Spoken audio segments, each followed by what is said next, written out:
એ વખતે કોંગ્રેસ આગેવાનોની જે ભાવના હતી, જે સાદગી હતી, જે પ્રમાણિકતા હતી, જે નિષ્ઠા હતી, જે ત્યાગ હતો, એ થોડો ઘટતો જાય છે અને એના કારણે આપણને થોડોક તફાવત લાગતો હોય છે પહેલાંના સમયમાં આજના સમયમાં.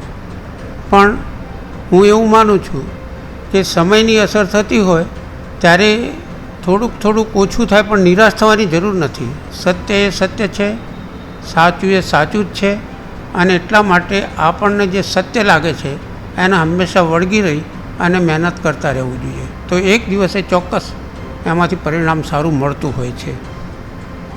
અધિવેશન વખતે જેમ એક શબ્દ વાપરીએ કે આ કાર્યકર્તાઓની બેટરી ચાર્જ થાય છે, એમનામાં જોમ આવે છે, એમનો ઉત્સાહ આવે છે બધું જોઈને.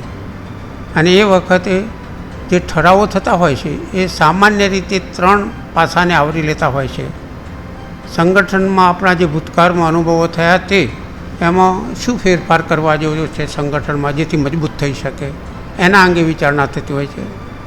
આર્થિક નીતિ છે એના ઉપર વિચારણા થતી હોય છે કે ભાઈ આજે સમાજમાં લોકોની આર્થિક સ્થિતિ કેવી છે અને એને સુધારવા માટે શું પગલાં ભરીએ તો આપણે આગળ જઈ શકીએ. અને પોલિસી કેવી છે, રાજકારણની પોલિસી નીતિ કઈ અપનાવવી જોઈએ વગેરે. તો આવા વિષયો પર ચર્ચા થતી હોય છે અને એ ચર્ચા સબ્જેક્ટ કમિટી કરતી હોય છે, પછી ઓપન સેશનમાં મૂકતી હોય છે અને એને બધા સ્વીકારીને ઠરાવ પાસ કરતા હોય છે. બેંગ્લોરના અધિવેશનની વાત કરું તો એક પ્રસંગ જરાક અસર કરી ગયો છે કે ખૂબ ગરમીના દિવસ હતા, બધા રેપઝેપ થઈ ગયેલા હતા. બપોરની સેશન હતી, સેકન્ડ સેશન, બધા નેતાઓ આવીને સ્ટેજ ઉપર ગોઠવાઈ ગયા હતા. જવાહરલાલજી આવ્યા અને સ્ટેજ ઉપર ગયા અને જોયું કે બધાના મોઢા ઉપર તો પરસેવાના રેલા ઉતરે છે. સડસડાટ સ્ટેજ ઉપરથી ઉતરી ગયા અને લગભગ 100 ફૂટ દૂર જઈ બધા કાર્યકર્તાઓની વચ્ચે પલોઠવાની બેસી ગયા. એટલે સ્ટેજ આખું ખાલી થઈ ગયું, બધા પણ ઉતરીને નીચે જતા રહ્યા. અને જેનું વક્તવ્ય હોય એ સ્ટેજ ઉપર જાય અને પાછા ઉતરી જાય. અને સરવારે 1.5 કલાક પછી જ્યારે જવાહરલાલજીને બોલવાનું આવ્યું ત્યારે સ્ટેજ પર ગયા. આ વડાપ્રધાન હોવા છતાં જો પલોઠીવાળાને લોકોની વચ્ચે બેસતા આવડતું હોય, એ સાદગી, એ સરળતા, એ બધું આપણામાં હોય તો ચોક્કસ એની નોંધ લોકો લેતા હોય છે અને એ પ્રમાણે મજબૂતાઈ આપણી વધતી હોય છે, જે આજે થોડું ઘસાતું જાય છે. સાહેબ, આપણે બેંગ્લોરનો જે કિસ્સો સંભળાયો એ કયા વર્ષમાં અધિવેશન મળ્યું હશે બેંગ્લોરનું? એના 2 વર્ષ પછી, એટલે જે આપણે ભાવનગરના 2 વર્ષ પછી. તમારા લગભગ 50 વર્ષથી જોવા જઈએ તો કોંગ્રેસ સાથે જોડાયેલા હશો, તો એ ગાળામાં કેટલા અધિવેશનો મળ્યા હશે અને ક્યાં મળ્યા હશે, એવું કંઈક જાણકારી ખરી આપણે?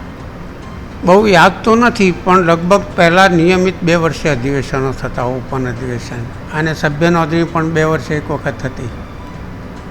1952 મને ખબર છે કે હું જ્યારે મંત્રી હતો તાલુકા સમિતિનો, ત્યારે 4 આના સભ્ય ફી હતી સભ્ય નોંધવાની.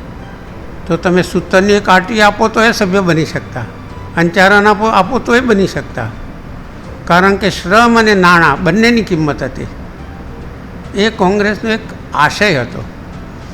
એમાં એવું છે કે પહેલાં બહુ શરૂઆતમાં મેં જોયેલું સેશન ત્યારે 3 દિવસનું હતું, એટલે સાંજે બધા આવી જાય, બીજા દિવસે સબ્જેક્ટ કમિટી ચાલે. સબ્જેક્ટ કમિટી જે ઠરાવ થવાના એના પર ચર્ચા કરે અને એના પછીના 3જા દિવસે એ ઓપન સેશનમાં મુકાય, એના ઉપર ચર્ચા થાય અને પછી ઠરાવ પાસ થાય. એના પછી 2 દિવસ થઈ ગયા છે હવે, એટલે અત્યારે 2 દિવસનું ચાલે છે.